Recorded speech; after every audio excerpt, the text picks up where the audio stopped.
So as far as the distance is concerned, I think where Chinese nuclear facilities are is not too much off the mark. That if America has a foothold in Bagram, they would be able to monitor those activities more closely, but it doesn't add any value addition to American capabilities in terms of what they have already.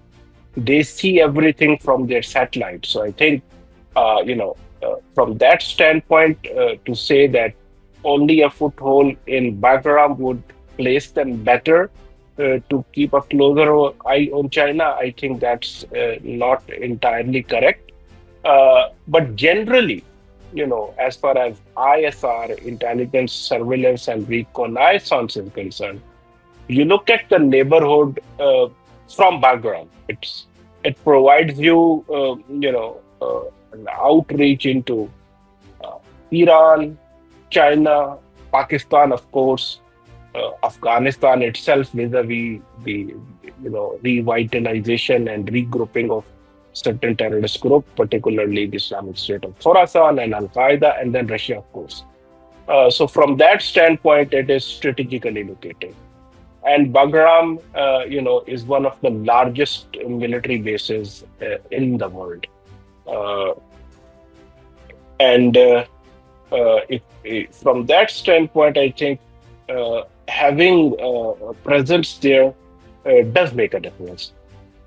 But with the regime which is there in Afghanistan, I don't think so. America is likely to achieve that. I think all odds are staked against the U.S. Uh, China has its own reservation. They issued a very strong statement. Russia, of course. Taliban are never going to, give that base to them because they fought against that presence. So if they give the base to them, it defeats the very purpose of fighting the Americans in the first place in Afghanistan for 2 decades. Iran will have serious reservation, and Pakistan, of course, will have its own reservation, despite the fact that the US-Pakistan relations are improving. But any American presence in the region will go against Pakistani strategic interest as well. So, keeping all of this in view, I don't think so. President Trump is likely to get what he wants, but nonetheless, he gave a statement, and that statement is in the context of US trying to recreate some form of military footprint in South Asia. So to say that there cannot be any form of cooperation between the two is will be incorrect. But giving a base to the US, because then that changes the regional dynamics against the Taliban. They cannot afford that. It will hurt their ideological standing within various jihadist groups in the region, which are their coalition partners, ally minus ISKP, Al Qaeda, TTP, the Islamic Movement of Uzbekistan, and there are several other groups, Hafiz Gul Bahadur, several others as well. So they cannot afford that. And there will be a huge backlash from within the Taliban circles if they go down that path.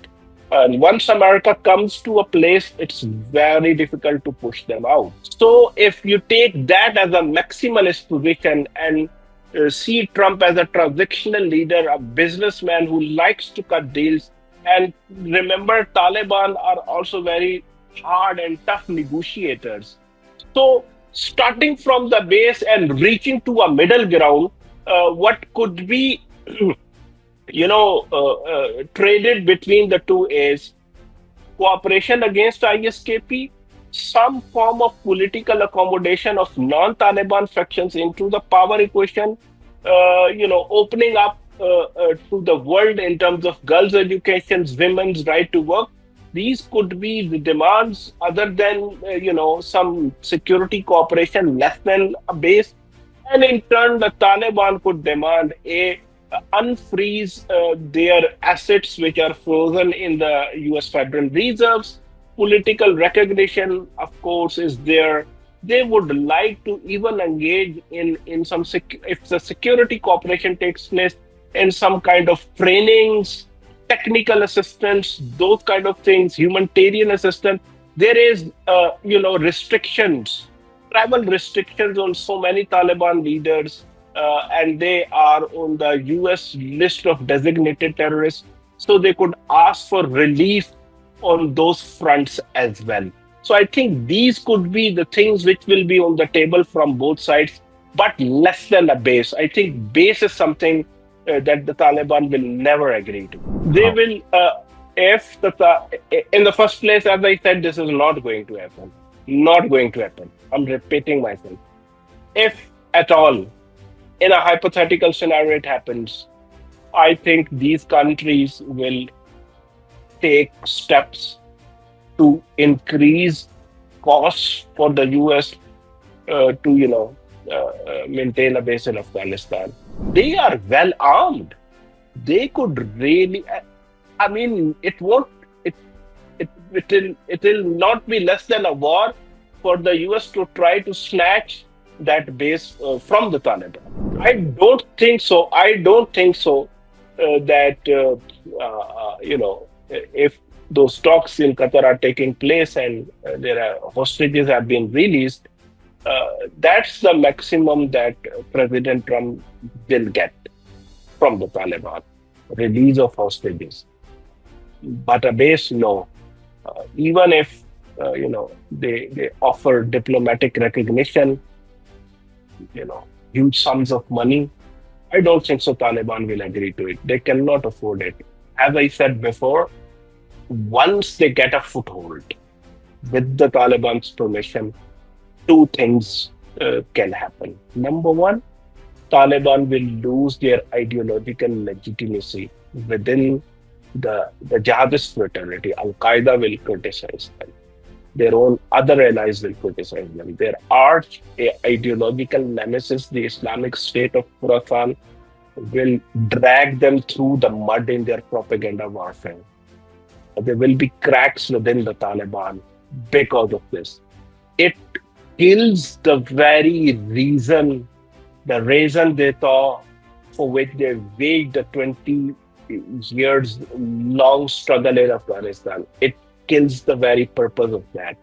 So not going to happen. Number two, if they give a base, the US will be in an ascendant position, not only to undermine the interests of regional actors, China, Russia, Iran in Afghanistan, but also undermine the interests of the Taliban regime. They could even maneuver to change the regime in Kabul. That could be through internal, machinations within the Taliban rank. Everybody knows that there are factional, ethnic, and ideological divisions within the Taliban. They could try that, or they could try to do it by replacing the entire Taliban regime with the anti-Taliban.